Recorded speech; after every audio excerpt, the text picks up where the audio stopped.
Alright, so this was requested from my mirror video. So Joe, this is for you or anybody else who wants to learn this. I know Joe from Instagram, and he wanted to see what I was doing. So I created this in V Carve Pro, and my piece was 24 by 24, 3/4 of an inch in depth. I'm using my surface for my Z, and I'm starting at the bottom left hand corner.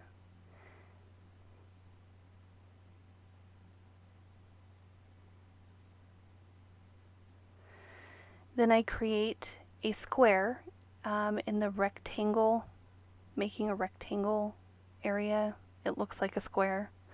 And I chose 18 by 18, and then I went into using the alignment tool, I forget what it's actually called, but I just click that middle square on the top and it aligns it to the center of the piece. Well, I actually decided that I wanted the square to be bigger. So I went in and I just put 24 by 24 and pushed apply back into the rectangle area, and it made it bigger.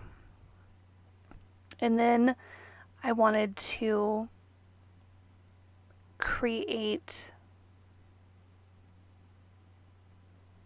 an offset to the square that I did, and so I went into the offset vector and I created an offset.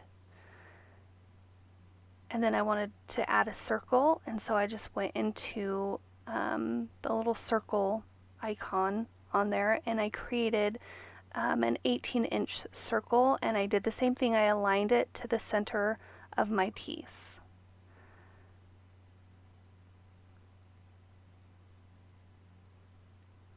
Now the next thing that I want to do is I want to add my little pieces that go at the top and the sides right in the center, right? Well, I use this little line tool. You get it from where the little numbers are right next to your piece, and you pull it over and you can center it, and you can center it from the top as well.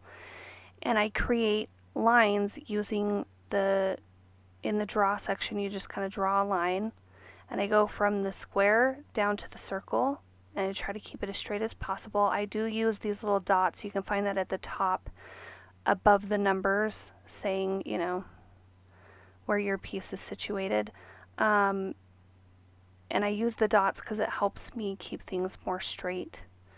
So I would say turn that on. You can just play around with it and just click them and see what all they do. But I really like the dots. It helps me a lot. And so you just go in and you draw 8 lines. And don't worry about trying to get them perfect. As long as they're straight, then you're good.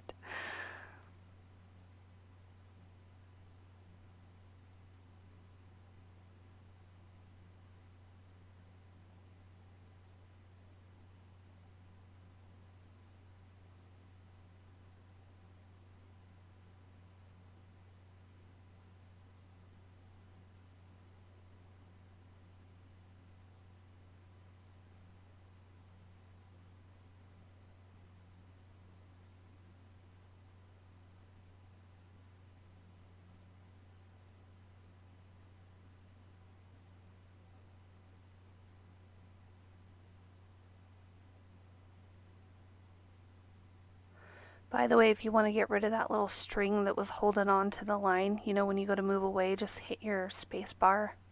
It goes away. And then you can create another line. I use the little wheel on top of my mouse to zoom in and out. And I use my arrow keys on my keyboard a lot. And I'll explain to you when I'm using that. Right now, I'm just creating another offset vector, and so I'm creating 2 different circles. One of them is going to be the circle that gets cut all the way out, and the other circle is going to be for your mirror to set down into the piece. So you're not having to glue the mirror and it's going to be this big old, you know, back like hanging off the back of your piece. You want it to kind of like lay inside. And so you're going to have a total of 3 circles on your piece, and you can determine what size you want them to be. Here I am trying to use, I think it's called an interactive vector trim. Interactive vector trim. I can't see the screen real well while I'm recording the voiceover because it's very tiny. But I just call them the scissors because when you look at it, you just see a little scissor icon. Well, it turned out that my lines weren't long enough, so I had to go in and I had to fix that. You just kind of pull your nodes, you go into your edit nodes and you pull your nodes past the line, and then it'll be fine. And then you'll be able to use your little scissors. And it turns out that all of the ones that were going towards the circle, none of them were touching. So I had to go in and fix them all.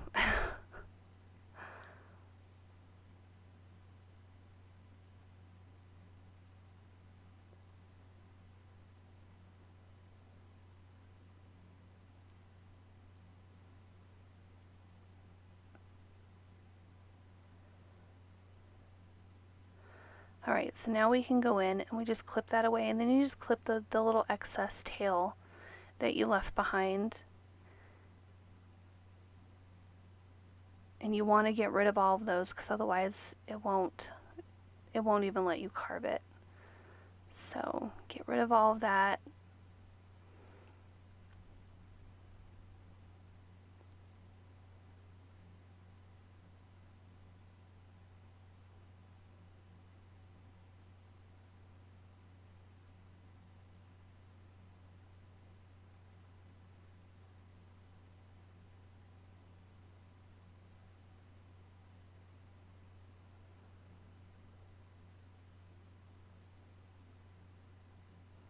Oops, forgot one at the bottom. Alright, then you close that. And I went to the right one. I need to measure, but for some reason I thought I went into the wrong one. It's okay. So I go in and I measure, and what I'm wanting is 1 inch. And I'm going to show you a really easy way to get 1 inch. But first I'm going to show you how difficult it is if you sit there and you play with the nodes forever. It is quite irritating. So I used to do this. I used to try to get it perfect by moving the nodes myself, just scooting it over, and nope, that wasn't right. And scooting it over, and nope, that wasn't right. So hopefully I'll save you the pain. So when you go to select your nodes, you see the one with the tail. Select that one first, then push shift and select the next one, and then you'll have that tail included, so it'll move as well, so the line, that curve doesn't get messed up. Don't do what I just did there. I added a node. I didn't mean to. I don't know what I was doing, so I had to delete a node, which I just put my mouse over it and click the D key, and then it goes away. But you want to select the one with the tail, and then the next one while you hold shift, and then you can move them.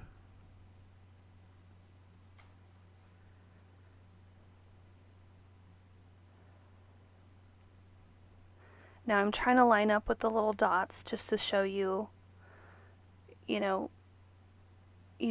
can't really get it. You just can't get it moving them like that. If someone can, I don't know how they do it. And there may be a better way to do this altogether, even better than what I did, but I find the way I do it pretty simple.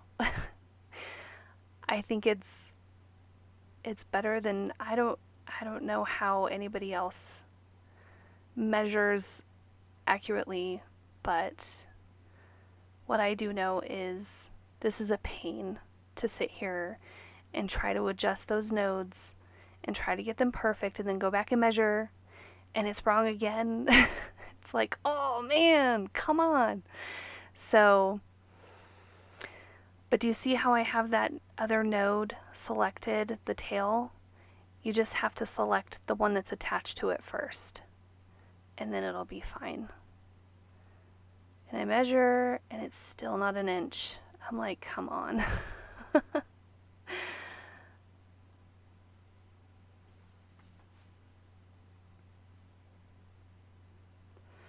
And I do play around with this just to kind of show you, give you an idea that, you know, there's definitely easier ways to do this than to sit here and play with the nodes like this. Go back and measure. Nope, not quite there yet.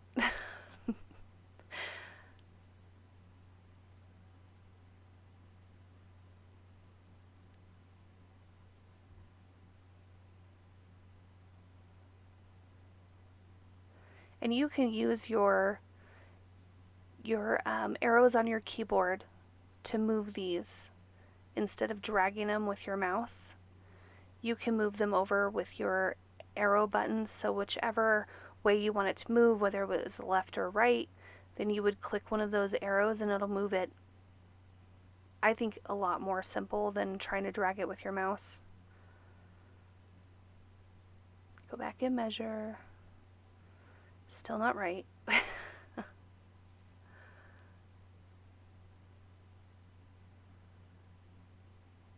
And I have it on the line, I'm pretty sure.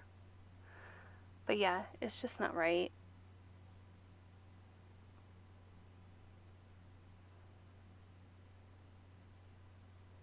And I edit nodes all the time just because they're, I don't know if you've ever bought anything from Etsy, like SVGs or something. I have, and some of them are not good. Some of them are a complete waste of your money and you can't get your money back. So I have learned that I can go through and I can edit nodes and make things better, but it is really frustrating. And anytime I do a trace bitmap, especially if it's really detailed, I have to edit a lot of nodes. In fact, I go in and I delete a whole lot of things. So I'm used to playing around with the nodes. And I think if you play around with V Carve, just go in there and just start messing around. You don't have to, create something perfect or anything like that. Just play around with it and really get to know it. And you'll find yourself, oh, I remember I can just go in here and do this whenever you're actually making something you want to make. And that's really, that's how I got better, is by playing around in it, because I got really frustrated with myself because I just wasn't getting it. And I started playing around in it, just not being serious, it wasn't a big deal. And it got better. Here I am creating a rectangle that is 1 inch in width and a 1/2 inch in length. And guess what? All you got to do now is center it with that little line, right? That little dotted line that you can pull out from the side. And then you grab your nodes again, getting the tail first, and then get the other one, the single node, and zoom in as far as you can. And trust me, because look, it looks like it's on the line. It's not on the line. So you want to zoom in as far as you can and use your arrows to scoot it over until you're on top of that line. And you're going to do this on both sides.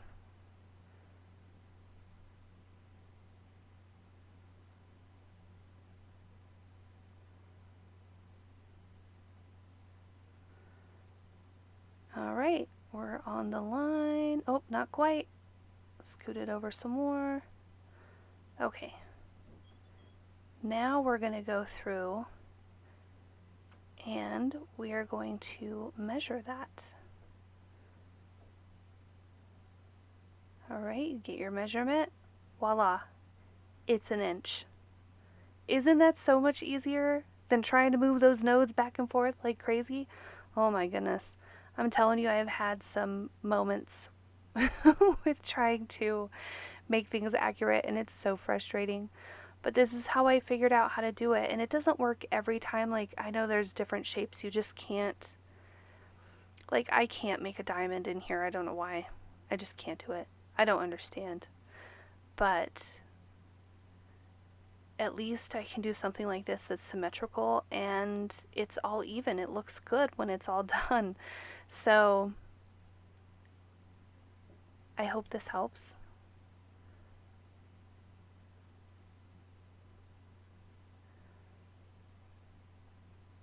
See, you just got to get real close because it looks like it's on it and then it's not.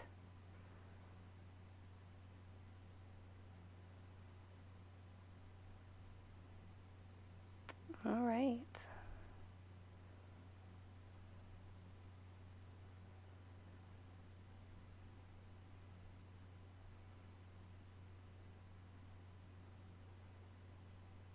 Now just use your little arrow button on your keyboard and it'll just slide right over and line it up with your line. There you go.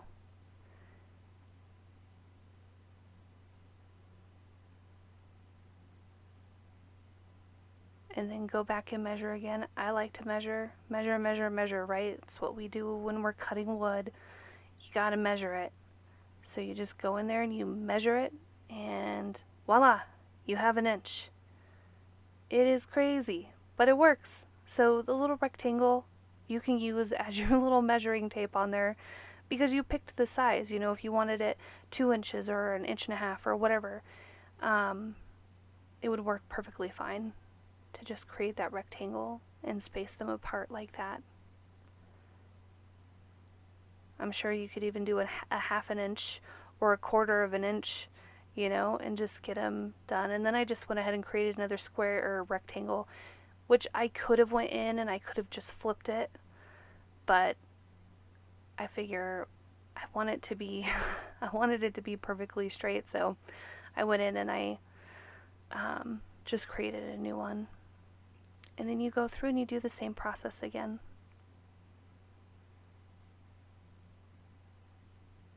And then you don't have to remember anything crazy. You just make the dimensions you want in your rectangle. And then you just line everything up with a little bit of node editing.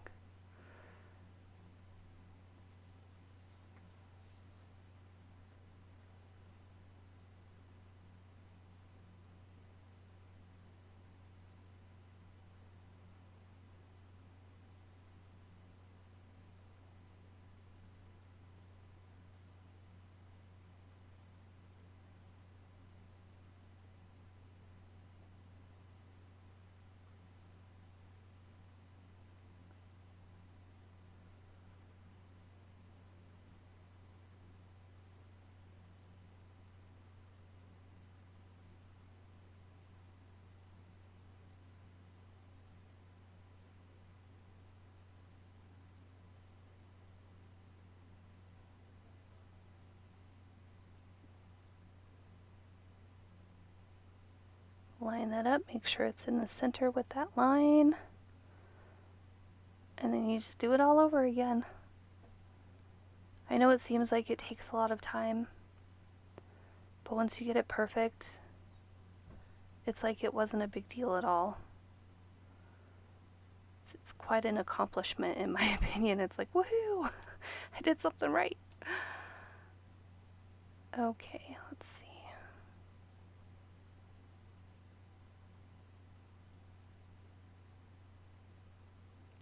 But yeah, I would say just don't be afraid to play around in there. It doesn't have to be work every time. You can go in there and just play with it. Click on things. Make things, you know, do all kinds of crazy stuff. Use the drawing tool and draw stuff by hand, you know, just kind of play around.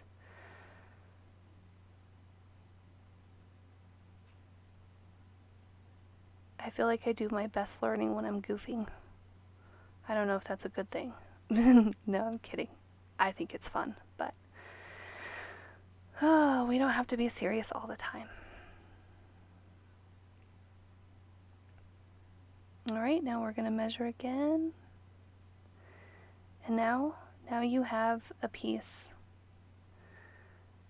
that is symmetrical.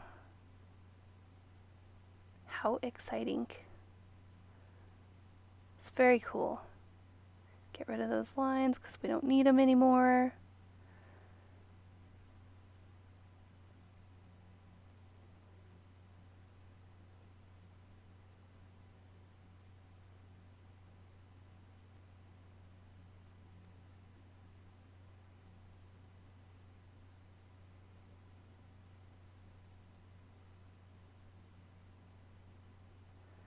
So we're going to select those 2 inner circles, the 2 circles that you have. You're going to select those, and you're going to go over to your tool paths, and you're going to pick Pocket.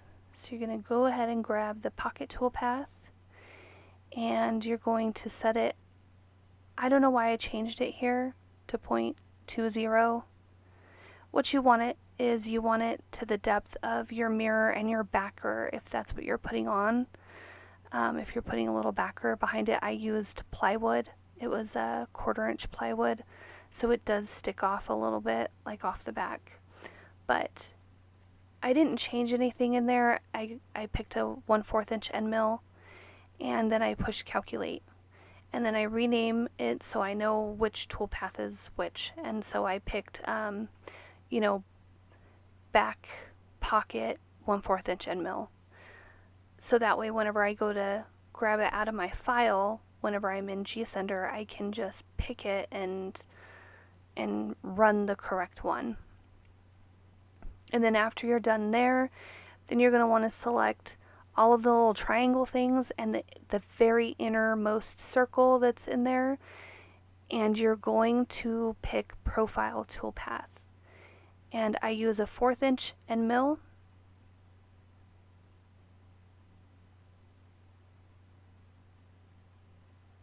And I pick Z equals for my depth, so it'll just put my depth in there. I actually learned that from, what is his name? Garrett from, oh shoot, I can't remember. Anyways, I'm sure you know who he is.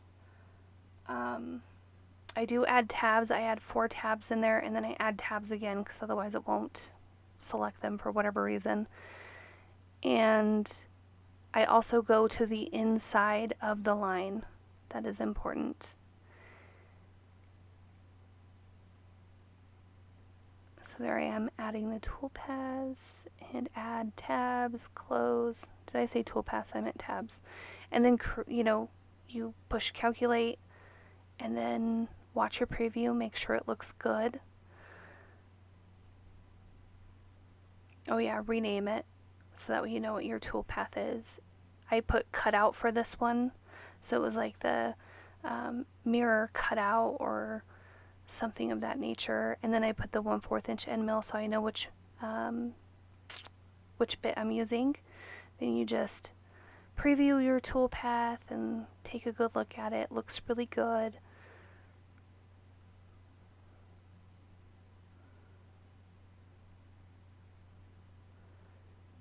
The time that it takes, it didn't take that much time to cut out the mirrors.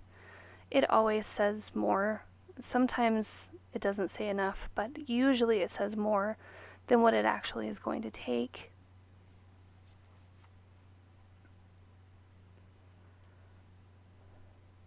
And then of course you go in and you save your stuff. I didn't save them together.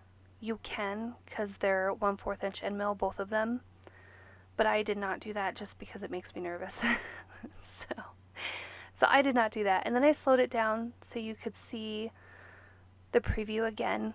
Just kind of take a look and see how it's going to cut so you know what's going to happen. And that's how I created this mirror frame. So I hope that helps. Leave a comment, tell me what you think, and yeah, I hope you liked it. Okay, I will see you next time.